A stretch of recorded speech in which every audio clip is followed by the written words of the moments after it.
Good morning, Monday, March the 31st, 11:17 a.m. It is the All 32 pod. Mike Giardi, Will Parkinson doing our thing. As always, big league meetings in Florida. Will and I not in Florida. Will and I in – actually, I was freezing. I don't know. Did you guys have bad weather? We had No, it was terrible weather 80 this degrees. week. Yesterday was cold. It was 80 degrees on Saturday. Got sunburn, and then Sunday was like 40. So you got to love it. It's allergy season. Yeah, 37 degrees here both days, raining, nasty. I need sunshine. My boss, Greg Bedard, he's enjoying the sunshine. Greg, stay inside your room and do all that work that you need to do. A reminder that this show brought to you by Prizepicks, the exclusive daily fantasy partner of the CLNS Media Network. Will, let's get right into it because we did hear from the coaches breakfast. Some of the GMs are talking as well. We'll start with the New England Patriots. Mike Vrabel said they view Will Campbell as a left tackle. So we have debated the arm length, which 32 5/8 to 33 inches, depending on what you want. Of course, the wingspan, which actually got shorter at Pro Day. So now he's 77 1/8, I believe, which is historically low for that position. But what did you make of Vrabel saying, we view Will Campbell and we liked what Will Campbell did in the SEC? As it stands here, we're recording this Monday, 3.5 weeks after the draft. It feels pretty likely he's the pick at 7. At 4.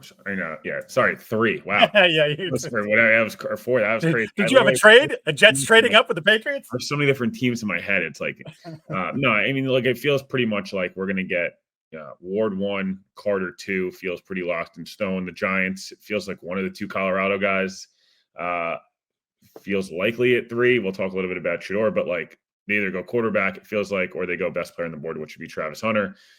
And then it leaves the Patriots, able to fill their biggest position of need, which is offensive line and specifically left tackle. So, again, I'm not saying it would be a bad pick by any means. It'd be a good pick. I don't love the idea of him at tackle. I think he's more suited to be based on some of the measurables, and I just think he'd be I'd rather have him as a guard if I'm taking him. But if you're going to take him that high near the Patriots, he's got to be your left tackle. So I'm not saying it's 100% he's the pick, but it certainly feels like if they view him as a tackle, most people would view him as the best offensive lineman in the class, and the Patriots' biggest position of need is offensive line. All those things kind of in common. It feels like, Mike, we're getting closer and closer to the pretty much, if that goes to the top 3, it kind of feels like you put the card in, you say he's gonna be a 10-year starter for us, and if he can't play tackle, we'll figure it out next year. We'll move him to guard, and let's give him the year and see what he's like, and then we can kind of we think he's a good enough player that either spot he's at, he could be successful. We hope that he's our left tackle, and if he's not, then he's just a really good offensive lineman. We kick him inside, and next offseason when we have $800 million in cap space and more picks, we'll address it in probably a better tackle class. Yeah, you'll have $800 million, and once again, there won't be enough free agents to spend that money on. The best free agent tackle will be Tyron Smith, a year removed from playing football. Seriously. So I wrote last night for Boston Sports Journal, again, just continuing to mine the league sources that I have, scouts, executives, etc., coaches, and again, continue to circle back to left tackle because I think it's the question. It was the first question that Mike Vrabel was asked at the coaches' breakfast this morning, and I just get too much resistance, and it's so never mind whether you believe in the arm length and look, 32 5/8 versus 33 inches shouldn't be the difference. The wingspan is historically small, and by the way, it's 77 3/8, not 1/8. I want to give him every little whatever that he deserves here. Campbell talked about his pro day last week. He said, for 2 years, nobody's measurements on me, and nobody said anything about my play. So now all of a sudden an arm length decides if I'm a good player or not. I think it's BS. That was his quote. I like the fire he shows, right? He's played 2,500 snaps at left tackle in the SEC playing against some elite players. But now when he comes into the league at left tackle, he is going to be playing the best of the best every single week. And just a couple quick quotes from you. There's a lot of good tape on him, said one AFC executive. A team needs line help. But the more we dove into it, the more you see the lack of length. And despite the testing numbers in Indy, what shows is average athleticism in games. He gets beat across his face more than no doubt left tackles should. And I said, why? He says consistently has to overset to give him a better shot at speed rushers trying to get an edge on him. And when he doesn't overset, he's vulnerable. So there's some good stuff there too. He talks about when he initiates, he's got a real good punch and he can win the play with his punch.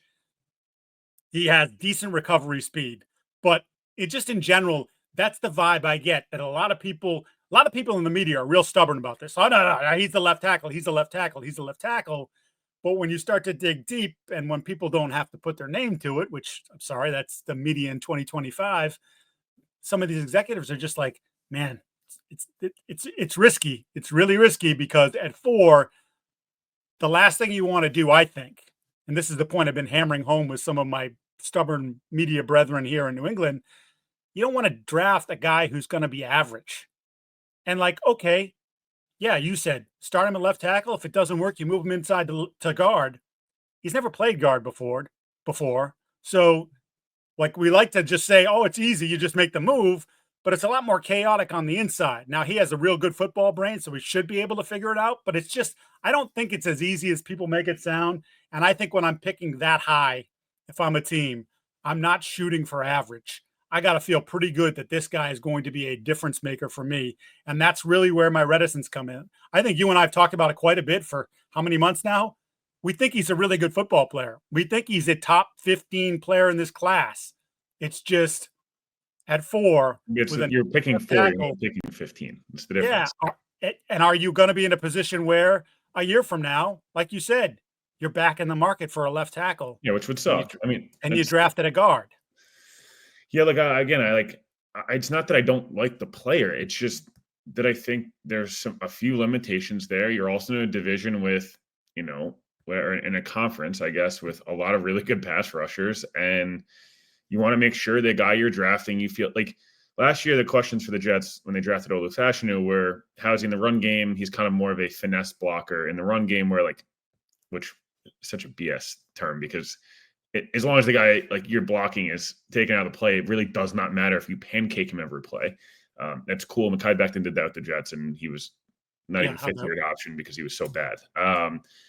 But he was in day one, amazing pass protector. And we saw this past year, 4 or 5 starts. You're like, oh, okay, cool. You already know everything's going to check out. I just think with Campbell, the reservation is this is so silly, but him spazzing out about the arm length thing means he knows it's a thing.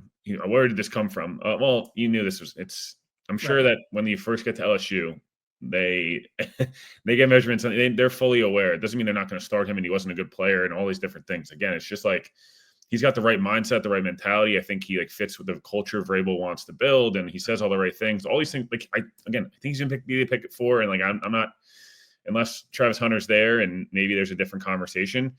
But again, that's if the Patriots view him as a receiver, not as a corner, because again, you're paying 2 corners already, or you're paying 1, and you're going to obviously pay Christian Gonzalez $30 million a year in 12 months. So we'll see. But again, if you're a Patriots fan, you probably feel good about the pick. The Patriots have to view it as this guy's going to be an all-pro for us, or a Pro Bowl level tackle. If they feel that way, take him. But if you just feel like he's going to be solid, you're not picking solid at 4. No, definitely not. A couple other nuggets from Vrabel. He mentioned Christian Barmore, and we've talked quite a bit about. Yeah, you can't write that name in pen. The recurrence of the blood clots that surprised everybody in July. Again, they came back when he played 4 games for the Patriots and he had to go on season-ending IR. He will participate in OTAs. He was in for a medical. Again, they're not giving any timetables. He's in good spirits, and the hope is that he'll be able to play for them this year. But again, I think it's sort of a day-by-day thing with him. Just let's figure out where we are. Let's figure out if we have this thing under control. And then you hope that there's no recurrence, not just for the football team, which is, but for the man himself, and that he lives a long, good life. And the last thing I wanted to say, Vrabel said, hey, we're open for business. If someone makes us an offer that we think is good for the football team, we're more than willing to talk about it. And I think we're going to get that a lot. I think we are getting it a lot. I think there are plenty of teams up in the top who are saying, somebody make us an offer, right? Someone come in and give us something. Someone blow us away. Someone give us a future first in addition to a first this year and maybe another pick or a player.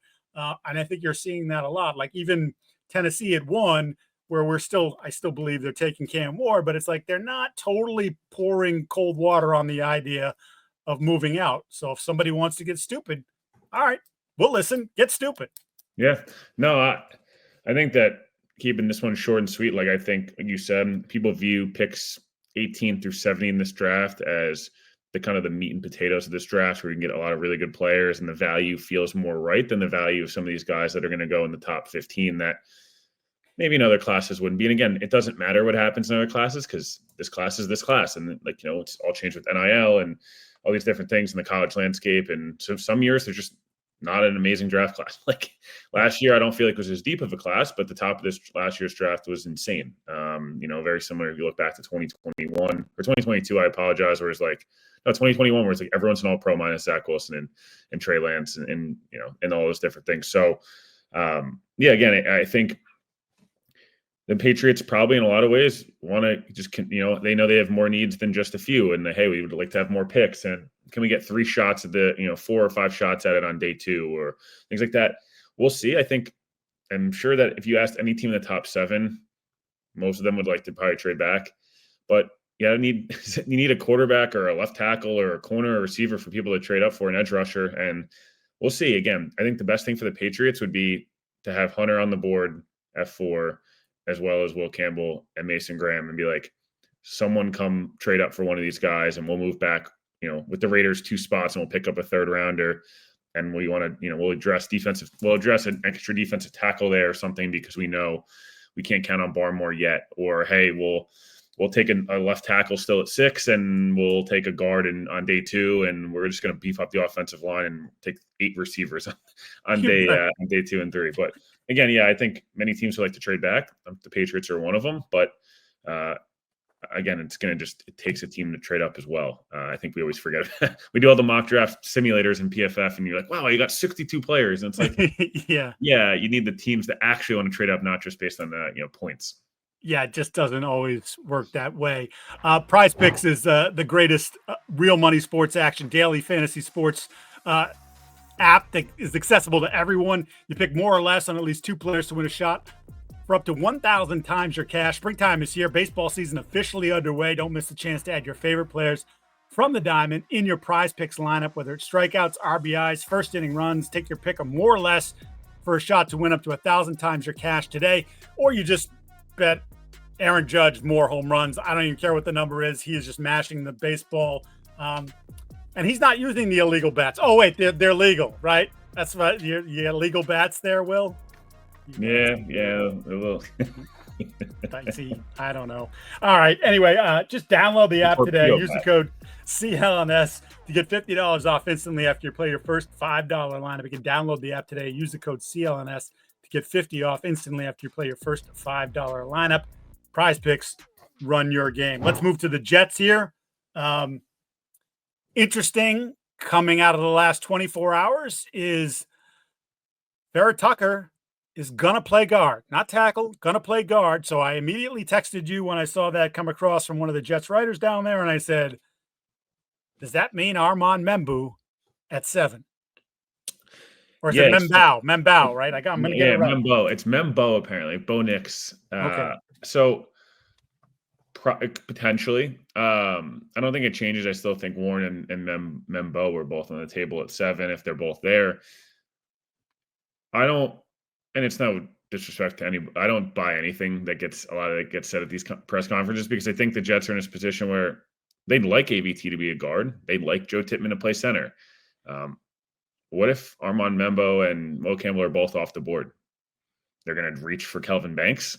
No. I think if they love the tape and they love the player, he's a seamless fit at right tackle. It makes a lot of sense. Like, just fortify the offensive line. You'll address pass catcher and defensive tackle and tight end, all those different things on day 2 and day 3. I will say it feels last year the Jets, they were pretty adamant openly how we love Brock Bowers. Didn't talk about Olu for a second. And Brock Bowers on the board, and they took Olu. And this year it's like, oh, we love the depth in this tight end class. Right tackle's obviously a need. We love Chukwuekorfor 4. We felt good. Okay, man. Which means to me, everyone's going to start penciling in Membo at 7. And while it may very well be the pick, I don't think this takes Tyler Warren out of it. I think this is a lot of, I don't know, Muji was a scout for the last 8-9 years. He's very versed in the Jets they don't say much. Aaron Glenn spoke today, and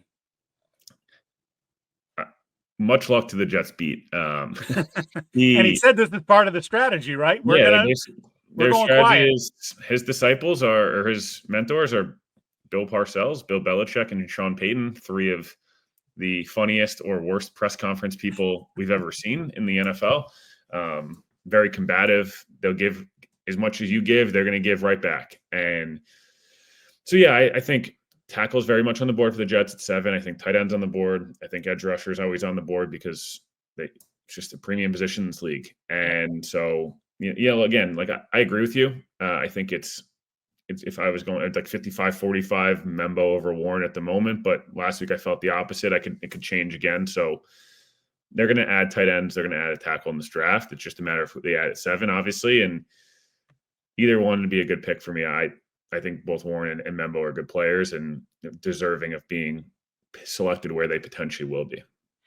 Yeah, you mentioned like how do you read what they say, and this is. Jets also said this 2 years ago. And AVT started games at left tackle, right guard, and right tackle within a month of the season because injuries happen, right. And I don't buy. He's your best option. I don't buy for a second that they love Chukwuemeka for. I think that they like him as a swing tackle option that started games and like a ton of games in the NFL. And worst case, he's a better starter than Max Mitchell and Carter Warren, who objectively are very bad.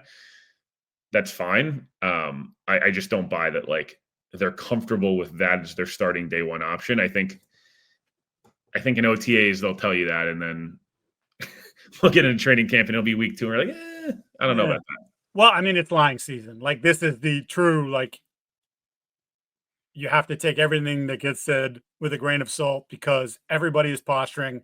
No one wants to let you know truly what they're thinking because of what we talked about earlier. The idea that, hey, who knows if we start sitting here and telling, hey, we really like this guy and we let it get out to the league that we really like this guy. Someone sitting there at 12 that thought they were going to get Membo. Like, oh crap, we got to go up. You know what? Let's give him next year's first and a third to go from 12 to 7 or 13 to 7 because we have to have that player.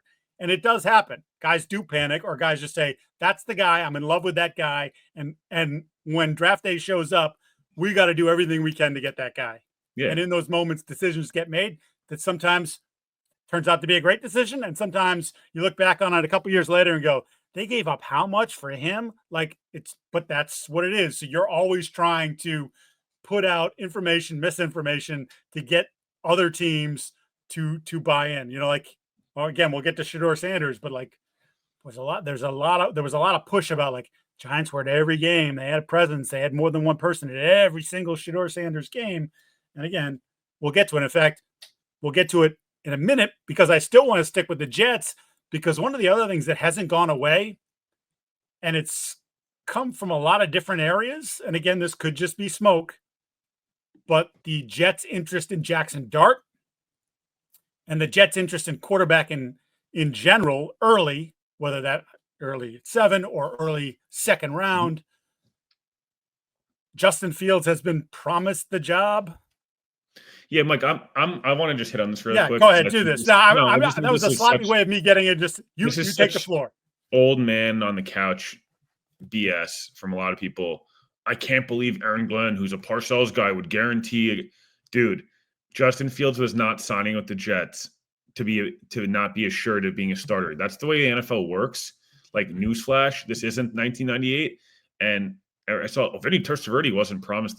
He wasn't the day one starter. Glenn Foley threw for 500 yards on opening day 1998. And guess what? They lost. And eventually they went to Vinny, and he had his best year of his career by far. This is what happens.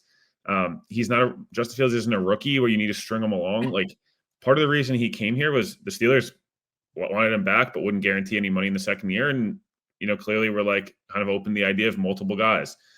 Tyrod Taylor's paid backup money. He is a top end of the line backup quarterback. That's why the Jets went out and got Justin Fields. So do I think they'll have interest in quarterback? Sure. I think they are screaming to people that they have interest in quarterback, hoping someone will will New Orleans flip 2 picks up to take Jackson Dart and or whoever they may, Tyler Warren or whoever, and the Jets can take Membo at 9 or vice versa. They, the Saints want to tackle and the Jets can pick up 2 third rounders or a third rounder and a 5th rounder, and they can package that to move up to get an extra second round. That's where my head's at with the quarterback stuff. I would just say the building is not leak proof, but they've been pretty adamant about not involving a lot of people in the process, I would say, that have had a lot to say. publicly about who the Jets like and don't like. Maybe that's true. Maybe it's not. I don't know. I'm not in those conversations with those people that they're having individually. I would be pretty surprised if the Jets took a quarterback at this point, maybe at all in the draft. Like maybe they do like Jalen Milroe. It would make sense. Jalen Milroe in the third round would fit the play style of Justin Fields. It could be potentially a good, one of these guys we hope pans out. I feel like the Jets want people to know that they like Jackson Dart because they're hoping New Orleans, they're hoping the Rams, the Steelers, all these different teams want to get real, aggressive, and I'd argue real stupid. And, hey, if the Steelers give you a first and a third and, in a second this year to move up from 21, and the Jets get Colston Loveland at 21 and they take the tight end anyways, and they have an extra 2 first rounders next year to move up for a quarterback. Like that's to me what it feels like. Again, maybe I'm wrong. There's a lot to like about him. I would say there's been a couple people that have been very vocal about Jackson Dart. One of them pushing him is his college coach and his college offensive coordinator who used to coach Aaron Glenn. So it either feels like the Jets are like, F it, or this is pretty targeted and on purpose of we want people to know we're open to Shadeur and Dart and these guys. In reality, they're not. I don't know. We'll see. I'd be pretty surprised. I mean, I don't view Jackson Dart as a first-round quarterback, but I'm pretty certain he's going to go in the first round, and I wouldn't totally be shocked if he goes in the first 20. If he goes in the 20s, to me, it makes more sense. Up that high, like the 20s, I've said the Rams for a couple of weeks now, they're the perfect. We have a quarterback for the next 2 years who's a perfect guy we can learn under. He can learn under McVay, and obviously it's a difference. Like what Jimmy G was supposed to do in New England. Hey, you're not going to have any pressure playing. You're going to be you're not a top end of the first round guy, so you're not going to have quite the amount of pressure. And we're hoping that you can kind of figure it out on the fly. And a lot of teams do this. It's not. I just used an example that came to my head. I just don't know. If you're in New Orleans, I feel like at some point you're either tanking for next year, which they obviously aren't tanking. So are they going to actually be bad enough to get Garrett Nussmeier, or are they going to say, let's take a shot at Jackson Dart here and hopefully Derek Carr either figures it out or we move on? I don't know. I just feel like there's more to this than just Dart to the Steelers, which is every mock draft ever. Right. Yeah. Dart at 9. Holy Moses. Dart at 3 would be even crazier. So yeah, it's just he's not. I don't think he's ready to start this year. So if you're taking a guy that high, that's. I mean, if you're San Francisco and you take Trey Lance and you have other options and you can let Trey sort of marinate, and I know it didn't work, but I understood the philosophy there. The process was fine. I just don't know if they took the right player, but I guess who you're going to take in that scenario, Mac? Right. Well, they're back together now. Kyle Shanahan and Mac are back or together again for the first time. All right, so we've teased Shadeur Sanders coming out of Joe Shane's interview. I don't know if that was yesterday or this morning. This being Monday. The consensus from the beat who covered the Giants is that he was very evasive in his answer because the question was, will you draft Shadeur Sanders at 3? And the answer was all over the place. And they've dealt with him enough that their feeling was not all that enamored with the idea of Shadeur Sanders at 3, which would be bad news for the Patriots at 4, as we talked about the different scenarios, because it would seem that would put Will Hunter very much in play. Will Hunter? What did I just do there? See, so many names right now. Hunter at 3. We're hearing Carter at 2 for Cleveland. That seems to be the vibe. So we would go Cam Ward, then Carter to Cleveland, Hunter at 3, and then the Patriots would be sitting at 4 without the 2 blue chippers that they wanted. And like you said, is that the Will Campbell? Is that you're hoping to trade back? What have you?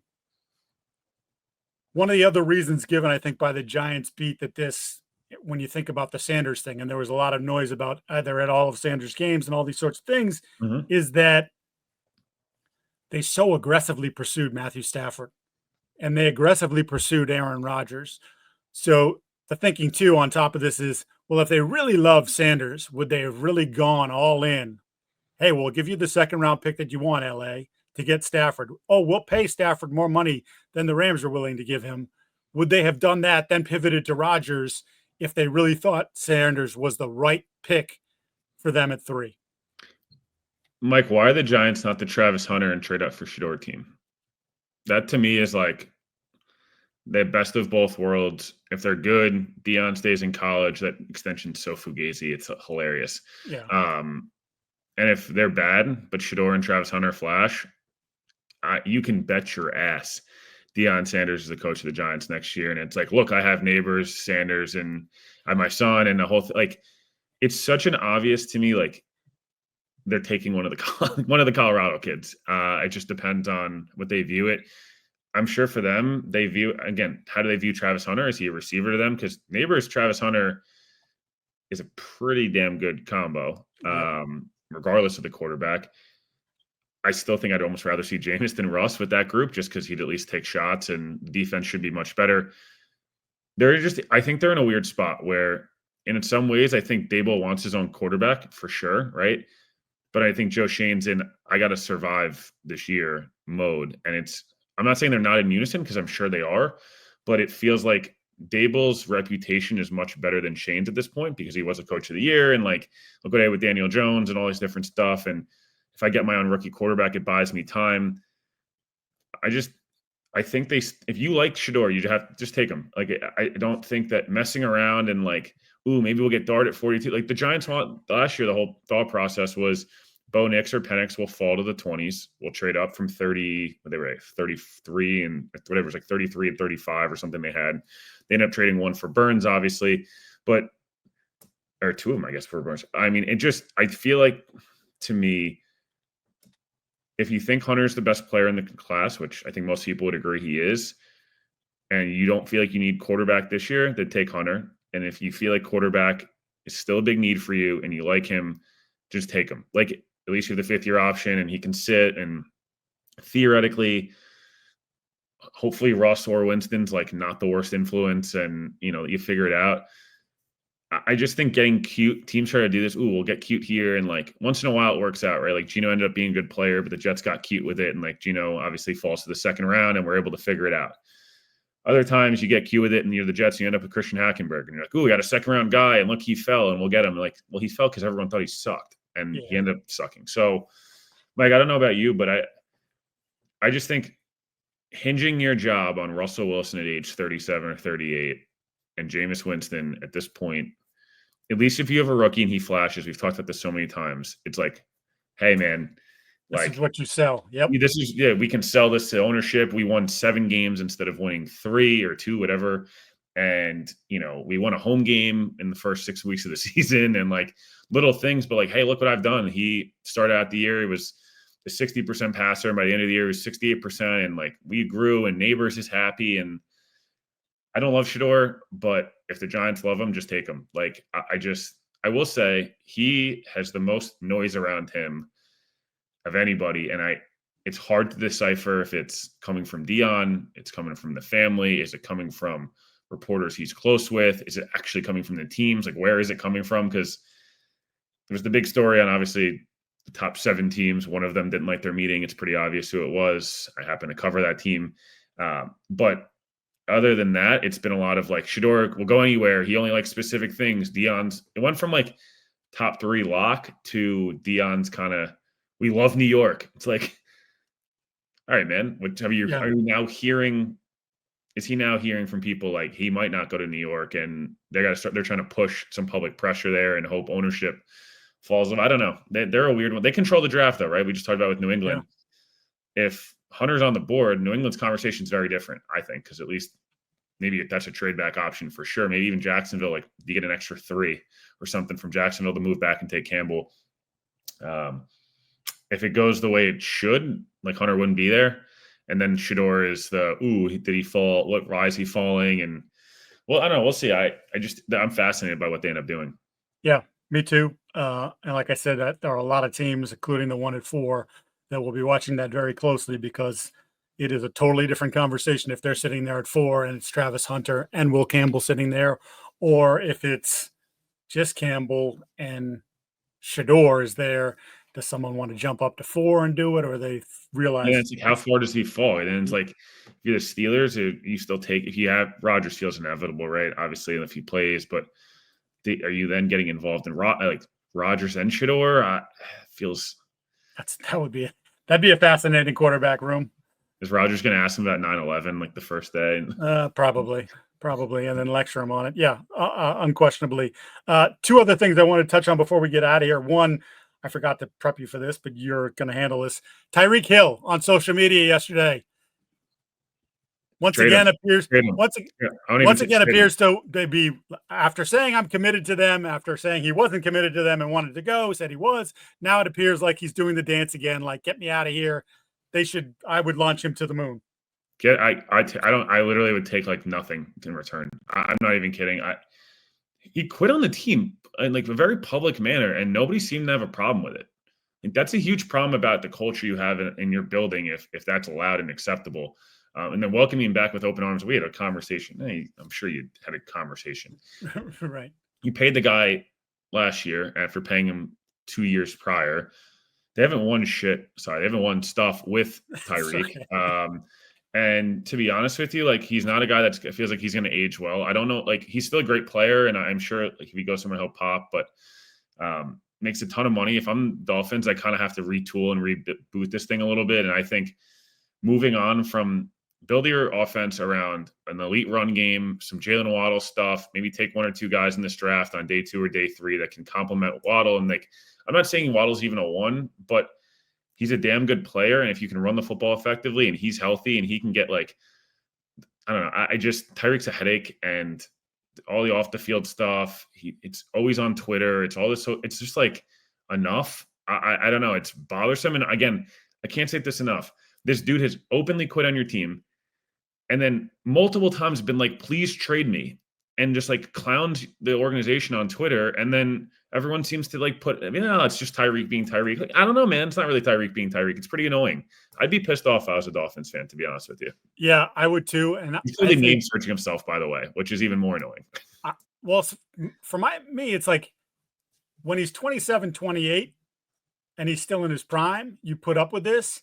But he's either on the back end of his prime or he's no longer he's retiring in his prime. in 12 months.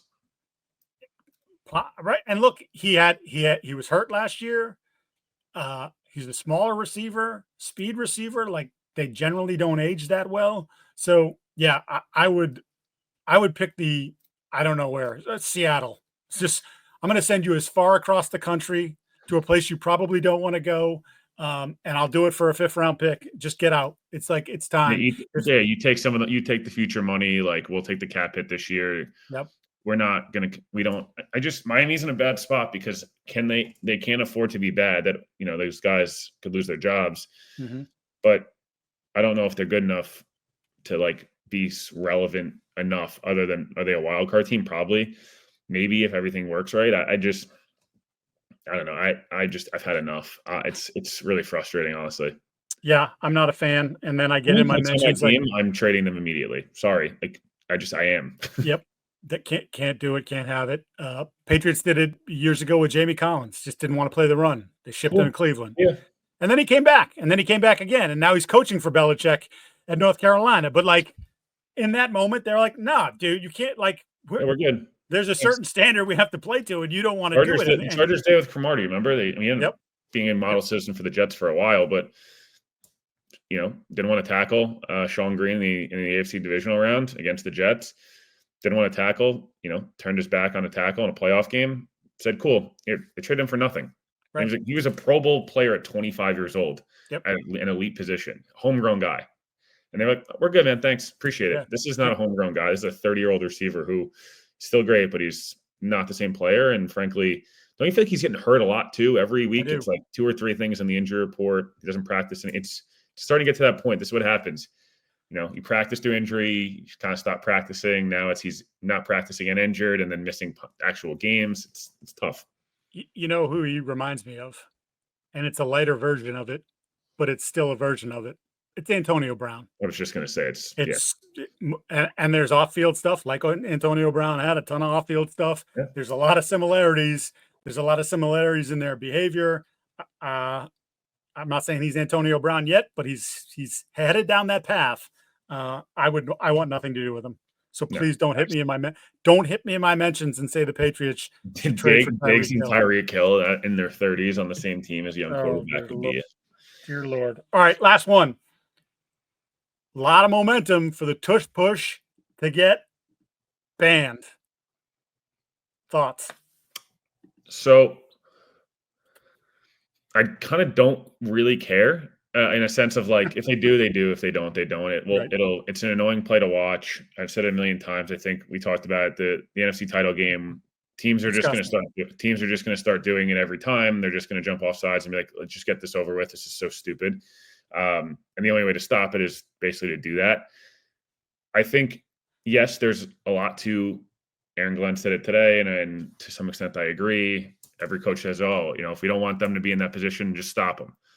I remember the Jets played the Eagles 2 years ago, and that was a huge it was a huge talking point. And Salah's comments were like, he's like, well, we're going to make them feel it if they run that play. They were never in 3rd and 2 or 3rd and 1, so they didn't do it.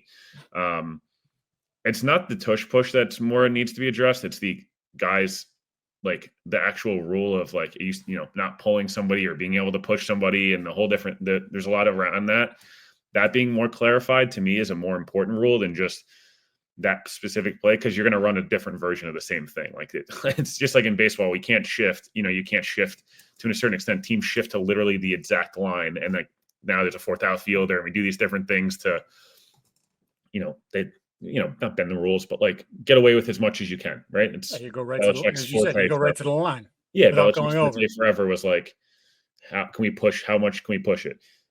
I will say, people that are mad at different teams, I've seen a lot of media people say this today, all due respect, that are mad at teams for not like voicing their opinion publicly.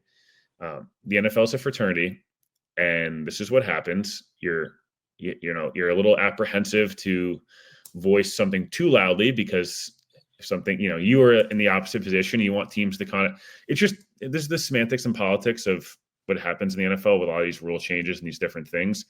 Teams that could benefit from it are not going to vote against it. And teams that are in the AFC that don't play the Eagles at all. And if you're the Ravens, like, why would you vote against it? You run your own version of it, and you play the Eagles at max once a year, right? Right. So all that said, in some ways, I kind of hope we just ban it because it's an annoying talking point. The name's stupid, the whole thing. But at the same time, if they don't, teams got to stop it, and they got to keep the Eagles out of 3rd and 1. Like, I know you don't want people celebrating and taunting you after a touchdown. Like, don't let them get in the end zone at some point. Yeah, I used to be of the Aaron Glenn mind, like, just stop it, Yeah. And then I thought that the NFC Championship game with Washington was a cluster. We almost had an awarded touchdown because they kept jumping off sides down by the goal line, and we had to have this stupid explanation from the ref. And I'm like, you know what? I'm done. I'm done with it. I'm done with it when you have to go to such lengths, slow down the game dramatically. Look, Jalen Hurts can squat like 600 pounds. Their offensive linemen can still get super low. Like, they'll probably be really good just quarterback sneaking it without the push. But that's the thing. There isn't supposed to be pushing. So get rid of the pushing. It's no longer the tush push. It's really just a glorified quarterback sneak. And we don't have to talk about it anymore. And guys aren't jumping offside like that and turning the game into a farce. On the not the biggest stage, but damn well close to the biggest stage. It was a horrible watch. Yeah, awful. Just absolutely awful, honestly. Like, and don't. One of the reasons I think this part of the reason that it's gotten some play, and I think that the NFL is sort of embracing it, and I'm talking about from a Park Avenue perspective, is it's a TV product, and that became a bad TV product in the NFC Championship game, and they care so much about that probably went in there up their ass sideways, and they don't want to see that again. They don't want to have that again. So I'm expecting that it's going to get abolished. They need 24 votes to get it done.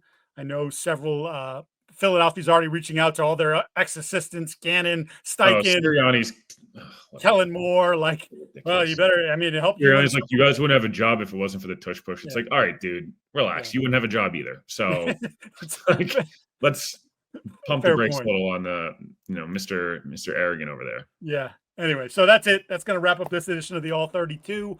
We will come back at you again later in the week. He is Will Parkinson. I'm Mike Giardi. A reminder to like, listen, subscribe, rate, review, do all those wonderful things. Have a great week. We appreciate you.